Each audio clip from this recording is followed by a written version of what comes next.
Bonjour à toutes et à tous, bienvenue sur Ondes lycéennes pour un nouvel épisode de notre série consacrée au grand thème de la philosophie.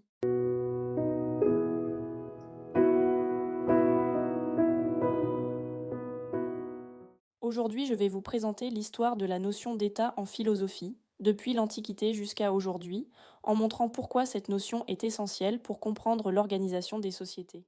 Tout d'abord, l'État peut être défini comme une organisation politique qui exerce une autorité sur une population et un territoire en établissant des lois.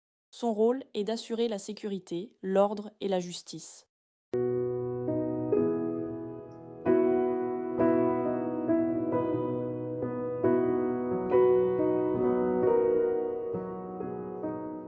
Dans l'Antiquité, l'État n'est pas encore distingué de la cité. Chez Platon, l'organisation politique idéale repose sur la justice et l'harmonie entre les groupes sociaux dirigés par des philosophes. Aristote considère que l'homme est un animal politique. Vivre en société est naturel et nécessaire pour s'accomplir.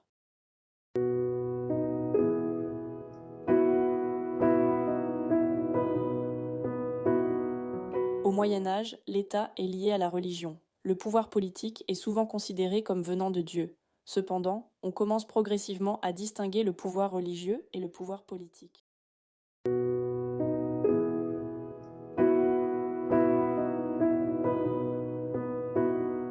À l'époque moderne, la notion d'État devient plus précise avec les théories du contrat social.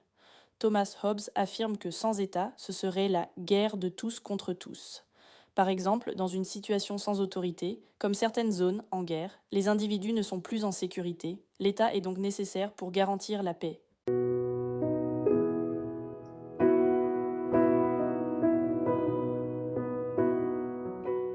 John Locke propose une vision différente. L'État doit protéger les droits naturels, comme la liberté et la propriété.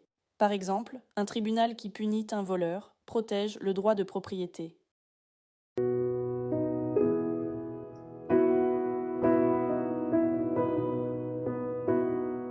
Jean-Jacques Rousseau affirme que la souveraineté appartient au peuple. Il explique que l'on est libre quand on obéit à des lois que l'on s'est données collectivement.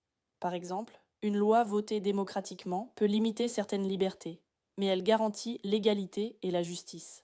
Cela correspond à une idée importante. L'État peut à la fois limiter et protéger la liberté.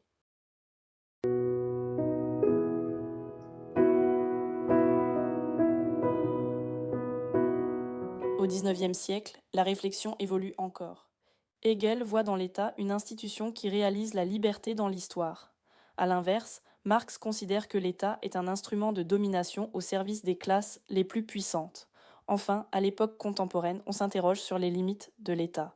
En effet, s'il est nécessaire pour garantir l'ordre, il peut aussi devenir dangereux. Par exemple, dans certains régimes autoritaires, l'État contrôle la population et limite fortement les libertés. Cela montre que l'État peut protéger, mais aussi opprimer.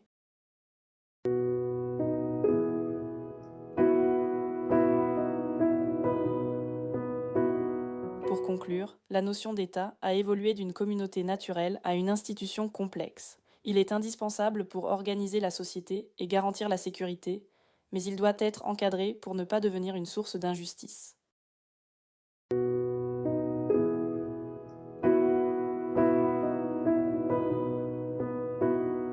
Merci de nous avoir écoutés et à bientôt pour un nouvel épisode sur Ondes lycéennes.